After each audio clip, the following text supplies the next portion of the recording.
Calling this meeting of the Fawn Circle Council for January 6th, 1983 to order. For the sake of brevity, I am waiving the roll call and the Pledge of Allegiance so that we can complete the meeting as soon as possible.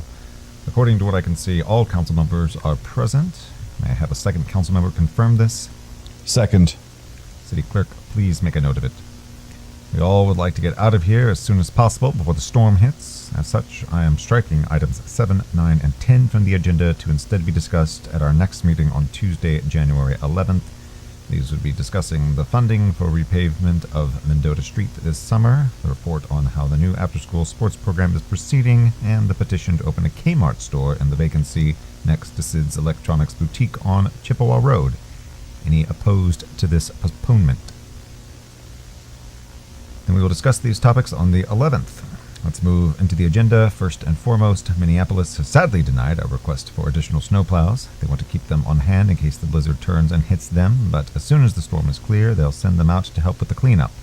Preparations need to be made to prioritize emergency services to be plowed first, the hospital, the fire station, that sort of thing. We'd like to coordinate with the police on this, but apparently somebody decided not to pay the phone bill because there's still no word from them. Unless the representative from the police headquarters would like to speak up. After the conclusion of this meeting, I'm going to head over to the station to find out what's going on with them.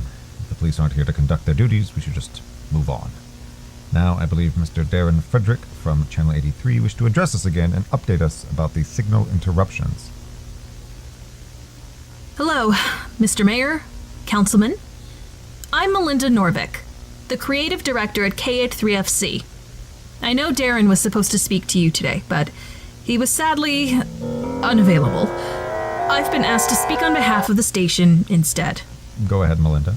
Thank you, Mr. Mayor. I wanted to take this opportunity to explain to you all why we've been having so many problems with the signal hijackings. For instance, the one that we had with someone seeming to be filming outside of Sid's Electronics Boutique. When we receive material for commercials or shows to be broadcast, it's reviewed by our editors and producers to ensure that it complies with state and federal guidelines for transmission.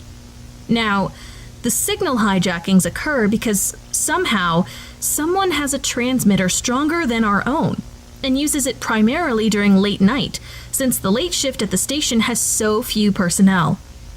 Now, after Darren appeared before you, we decided to have several producers on hand to oversee that night, and we've continued to have more personnel on hand to watch what happens and do something about it.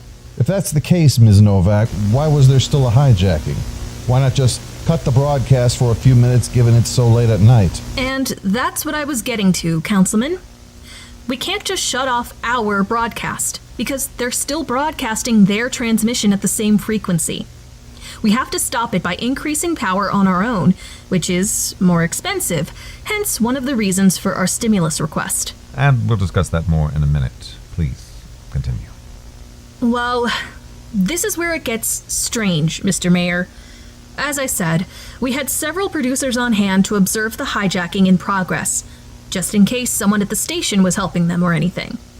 When the hijacking occurred, we quickly got to work boosting power enough to override their signal.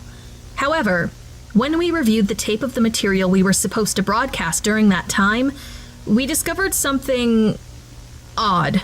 Define odd.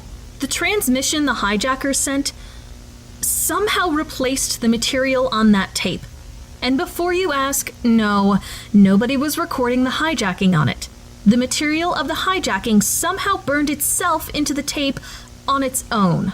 It sounds to me like you have a practical joker at your station, Ms. Norvik. I'm telling you, council member, there's something strange about all this.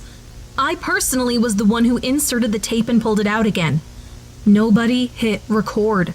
The tape was just changed somehow. Rather than worrying about ghosts, let's go back to the issue of stimulus funding. Quite frankly, even if we were to consider this $75,000 over 3 months is ludicrous. If you want to proceed forward, you'll have to be a little more realistic in your... Please, everyone, remain calm. It seems we might be ending things a little early today if the power is out. What is it? The snow! Look! How was the snow covering the doors like that? The blizzard only started a few minutes ago. It's got to be just on the doors, right? No, we're buried. We're completely buried. Calm down, everyone. Calm down. We'll call 911 for help and try to start digging out of here. Darcy, shut off the equipment and call the police. Right.